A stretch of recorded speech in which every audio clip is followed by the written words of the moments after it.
الميركاتو يا جماعة اتضح لنا في هذا الصيف وفي وقت الانتقال ولما بلشت الانتقالات انه في فرق كانت مخبية مصاري. بالخمس سنوات الماضية كانوا ما عم يتعاقدوا كثير مع لاعبين، ولكن هذا الموسم مثلا ليفربول تعاقد مع فيرتس وفريمبورغ وكريكرز ولسه الحبل على الجرار.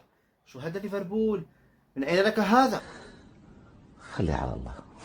تعال نتكلم بهي الحلقة عن ميركاتو لناديين ليفربول وبرشلونة، والبداية مع الريت ليفربول. نعم، شيء مفاجئ لنا جميعا انه ليفربول بحث المصاري، صار يرشرش يمين ويسار وجاب فيرتس ب 150 مليون كثالث اغلى صفقة في التاريخ بعد نيمار ومبابي.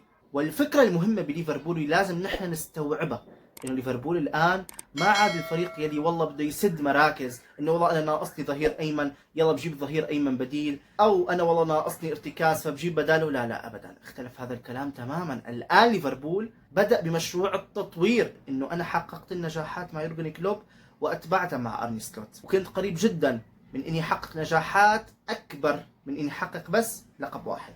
لذلك لازم طور من مشروعي، وبداية التطوير كانت بالتعاقد مع فلوريان فيرتس، لاعب صانع ألعاب ممتاز. وبصراحة خطة ذكية من ليفربول، لأنه أنت مع أرنولد وروبرتسون اللي كانوا يصنعوا لك كثير أهداف وكانوا مكمن خطورة لك وساهموا بعديد من المباريات، لذلك أنت بحاجة للاعب يعوض شيء من أرنولد. وبرأيي الشخصي فيرتس مو بس رح يعوض ارنولد كاسيستات، بل رح يتفوق عليه بكثير. وبصراحه ايضا الشائعات عم تقول انه روبرتسون رح يروح لاتلتيكو مدريد، فلذلك انت فعلا صرت بحاجه لصانع العاب، وليفربول من وقت ما باع كوتينيو ما جاب صانع العاب، لذلك فيرتس هو حل ممكن. ولكن برايي الشخصي ليفربول الان بحاجه لشيء مهم جدا، هو ارتكاز صريح، ارتكاز يقطع لك الكرات مثل ايام فابينيو.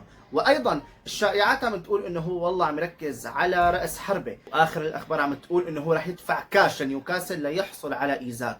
وبرايي ايزاك هو افضل مهاجم يناسب ليفربول. ليش يا ترى؟ بكل بساطه صلاح بيحب يفوت للعمق، وصلاح بيحب يعدل على اليسار ويحط ار2، لذلك افضل واحد ممكن يفرغ المساحات لصلاح بالعمق وبهي المناطق هو ايزاك.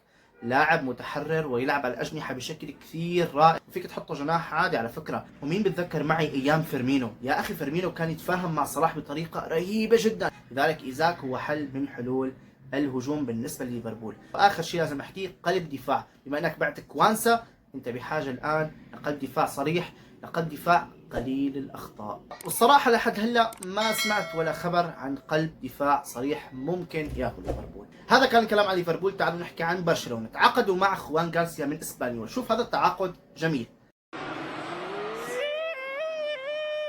ولكن مشكلة التعاقد مع حارس من أندية متوسطة هو سلاح ذو حدين. أول شيء ممكن ينجح لما يكون دفاعه أقوى، فيبرهن إنه هو قادر باللحظات الحاسمة يتصدى لك للكرات. وممكن أيضا من الجانب الآخر إنه هو والله كان مع فريق سيء دفاعيا، ولما يجي على فريق إذا بيخطئ خطأ بسيط رح تيجي عليه الضغوطات، فهذا مؤشر سلبي لأخوان غارسيا. برأيي هو حارس جيد، ولكن بحاجة للتطور في بعض الأمور، هو مو جيد فيها. يعني مين بتذكر معي هدف كارفاخال؟ فلذلك لازم ننتبه على هذا الشيء يا جماهير برشلونة، لا نرفع سقف التفاؤل. اما الخبر اللي عم تنتظروه جمهور برشلونة اللي هو نيكو ويليامز، هل سينتقل الى برشلونة؟ شوف عزيزي المشاهد، اللاعب بده برشلونة، ولكن العائق واللي عم يخلي الصفقة تعصلج بمعنى تكون ابطأ، يعني هي لغة شامية، هو اتلتيك مع مقبل اقل من يلي بده اياه هو، فلذلك اتلتيك بالباو هو العائق الوحيد. اما نيكو ويليامز فهو بده برشلونه، واختياره موفق جدا. بيعرف انه برشلونه بحاجه لجناح ايسر يخدمه ل10 سنين لقدام. ليش لا؟ رافينيا ممكن سنه سنتين ثلاثه بالكثير ويطلع من برشلونه، بالاضافه توليفته مع لامين يامال توليفه رائعه. والشيء الاهم فنيكو ويليامز بصراحه اذا اجى اكيد خيار مناسب، ولكن مشكلتي معه انه اوقات ببالغ بالمراوغات، بضيع كثير. فيعني كمان نحن ما عم نشوف اتلتيك بالباو كل يوم، نحن شفناه مع المنتخب، والمنتخب هي كم مباراة، ولكن ما بالك على مدار موسم طويل. وايضا شيء اخر مهم وبالغ الاهمية، راس حربة بديل لليفاندوسكي. راس حربة يخلي ليفاندوسكي يحس انه مركزه مو بامان. شوف كخيارات لحد هلا برشلونة ما شفته كثير عم يحكي بهذا الموضوع، عم يقولوا والله مثلا ممكن رافينيا يلعب مهاجم، ممكن داني اولمو مهاجم وهمي ايضا، الله اعلم. ايضا البارسا بحاجة الى بديل لبيدري، بديل لهذا اللاعب الخارق اللي قدم موسم رائع جدا. هي آخر أخبار الميركاتو. شو رأيك، تتفق ولا لا؟ وهنا أصل إلى نهاية حلقتي. لا تنسى دعم لايك واشتراك. السلام عليكم ورحمة الله وبركاته. ديكي سلام.